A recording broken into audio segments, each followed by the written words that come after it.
We've known each other for 5 years. She can't even say my name. I told Great. you.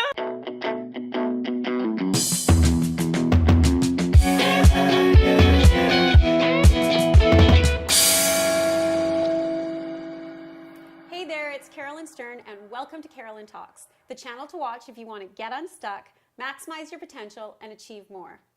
Today I'm here with Farhan Mohamed, the editor-in-chief and partner of originally the Vancity Buzz and now the Daily Hive. So Farhan, thank you so much for being here. Absolutely, it's my pleasure to see you after many years of being in your class. Yeah, so Farhan and I knew each other from university about 5 years ago. So Farhan, tell me a little bit about what the Daily Hive is. So Daily Hive is the evolution of Vancity Buzz, which was started in 2008 by a couple friends in their South Vancouver basement. So it's really a basement story. Wow. It's grown since then. We covered everything from food to events, news, lifestyle, business, sports, everything in the city, you name it, we covered it. And we grew from there. In 2015, we expanded into Calgary. And just this past June 2016, we launched Daily Hive in Vancouver, Calgary, Toronto, and Montreal. Wow. So, you know, this show is all about emotional intelligence. So my first question to you is, how has emotional intelligence helped you with the success of your business? Well, it's definitely taught a lot about myself, and some things that I've learned is that you need to hustle, you need to grind, you are going to be so tired, so exhausted, and that's when you need to be at your best. That's when you really have to find whatever it is inside of you, and just be your best, bring it out, because that's the time when most people fail. So that's what I've learned a lot, is those times that I'm struggling, those times when I feel like I want to quit, and I've had many of those times that I need to be better. I need to bring myself to be better. I need to show everyone that, not show that struggle that I'm feeling. Right. So let's talk about your past personal struggle. Can you talk about something that you've struggled with and how learning about using the information your emotions provide to act appropriately helped you? How has emotional intelligence helped you? Yeah, so recently I went through this, I was having this struggle with myself where I was questioning what my purpose is. And we had built Vancity Buzz, now Daily Hive, to a point that we had millions of followers. We have millions of followers, and across Vancouver, across the country. And I started questioning, what exactly am I doing here? What are we doing as a company? We tell stories, and we tell some really cool stories, but now what? What's that next step? We've evolved, we've created something really cool, and I was really struggling with that. And it was something I kept asking myself for weeks on end, that what exactly am I doing? And finally, I discovered that this was my calling. That I had to figure out a way to use what we had built, because success isn't something that's just built overnight. A lot of people say, you guys have made it, and in my eyes, we still haven't. We're not there yet. Right now, we're maybe step 2 of 100, and slowly we're getting there. But it's taught me a lot that, and I questioned and figuring out my purpose is that you need to build something in order to now see what the next step is, what you can actually do with it. Right. And so in emotional intelligence, just to tie it back, one of the competencies is self-actualization, which is finding your meaning and purpose and doing what you were meant to do. So what were you meant to do? And that's a funny question, because people ask, if you weren't doing this, what would you be doing? And I said, I have no idea. I've always wanted to help people. I've always wanted to build communities, and I drive around, I walk around, and I see people that are in poverty. I see people that they're really struggling in life, and to me, I look at that saying, I'm so fortunate to have what I have. Why are they feeling that way? Why are they living like that? I'm working and volunteering with a lot of organizations, one particularly that does work in Africa and Asia, and it's all about poverty. It's all about bringing people out of poverty. And for me, whether it's local, whether it's global, my whole thing is, how do we give people a better life? Because really, we're lucky to be where we are today. We're in Canada. We're in one of the best countries in the world, and other people are on the other side of the world struggling. Why aren't we doing anything for them? That's awesome. Tell me what you feel that you didn't learn in school, and what advice would you give our viewers on what they should learn and take into the workplace? Yeah, so the one thing that school didn't teach me was how hard life is actually going to be.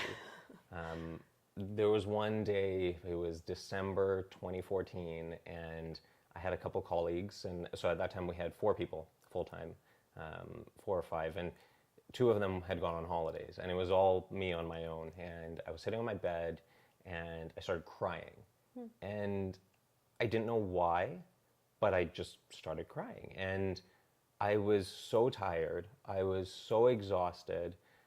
There was so much to do, and it hit me at that point that, like, why don't I just quit? What the hell am I doing right now? I'm killing myself.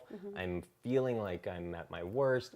But that was the time that I said to myself, if you don't do this, if you don't put in the time, if you don't put in the effort, you're never going to make anything in life. Nothing's going to be handed to you on a silver platter. Yep. This job for me was one that I created for myself. I created this position. I created everything that I've gotten. And so the one thing that school doesn't teach is that you need to continually try harder. And even when you think that you're working hard enough, you're not. When you think that you're, things are becoming easy for you, you're not trying hard enough. And that struggle to just make it is the hardest thing. So school doesn't teach you that. It doesn't teach you that, okay, pulling an all-nighter to study, that's just the first step of it. Right. This is like in every single day of your life is going to be like that. You need to be working harder. You need to be putting in the hours. Otherwise, you're not going to make it anywhere. Right. So persistence. Is persistence something that you expect in the workplace? Yes, 100%. I think we all, as business owners, expect that from our staff and our colleagues and team members. But it's the one thing that I struggle with the most. In the beginning, and goes back a year ago when we started adding more people on, is thinking that everyone's going to be like you. And everyone wants to be managed the same way, communicated with the same way, everything the same way as you would. And that is definitely not the case. And that's the one thing that nobody taught me. It was something that I had to learn. And after getting lots of feedback, it was that, I don't like the way that you manage me. It's like, oh, well, thanks for telling me. Now that I know, I have to change the way and change my styles. But understanding that what you do and how you communicate with everyone, it has to be differently. Not everyone's going to be as persistent, as hardworking, as driven as you are. And trying to get that out of people is something that's difficult. Trying to understand what it is that they want is difficult, because no one wants the same things. No one wants what you want either. Right. So it's become difficult, and that's the one thing that I struggle with the most. So how do you find out what motivates your employees? You really have to ask them, and that's it. Ask them. Some people are motivated by money. Some people are motivated by so many different things. Power, status, education. Yeah. Absolutely. So every time we have an interview, we ask our guests to share a golden nugget. And what that golden nugget is it's a daily inspirational quote. And so today I'd like to share Farhan's golden nugget. So Okay. Farhan, would you share your golden totally. nugget? Okay, so it's from the movie The Pursuit of Happiness, the movie with Will Smith. And it's the one thing that stuck with me for many, many, many years. And the one thing that I realized in hindsight, this is what drove me to where I am today and what continues to drive me. So he said, don't ever let someone tell you that you can't do something. If you have a dream, you have to go and get it. When people can't do something themselves, they're going to tell you that you can't do it. If you want something, go get it, period. And that has stuck with me. If you want something, just go get it. Whatever it is that you want. If you want a job, if you want a girlfriend or boyfriend, like anything in life, Right. just go get it. And I think people forget that. Yeah. They think that I'm coming out of school, someone's going to hand me a job. I'm volunteering for something, therefore another opportunity is going to come. Right. And all these different things is just people are expecting it. Instead, go get it. It's sitting there for you. Even with me, how I got here today, I created it for myself. I created the job for myself. Yeah. And everything I tell every new staff member that comes on is, I'll create every opportunity for you. It's up to you if you want it. Right. It's all sitting there. Anything in the world. If you want to travel the world, go for Right. it. If you want to take time off, go for it. Whatever you want, do it. But I think that's what people forget, and that's another thing school doesn't teach you. And that's all what emotional intelligence is all about, which is about teaching people to take initiative on the job, for instance. So that's fabulous. So thanks so much for being here today. It's so great to see you again. Absolutely. It's been a pleasure to be on your show. Thanks. So now I have a question for you. What is it that's keeping you stuck from achieving what you want? Leave a comment below, and I'll see you at the next Carolyn Talks.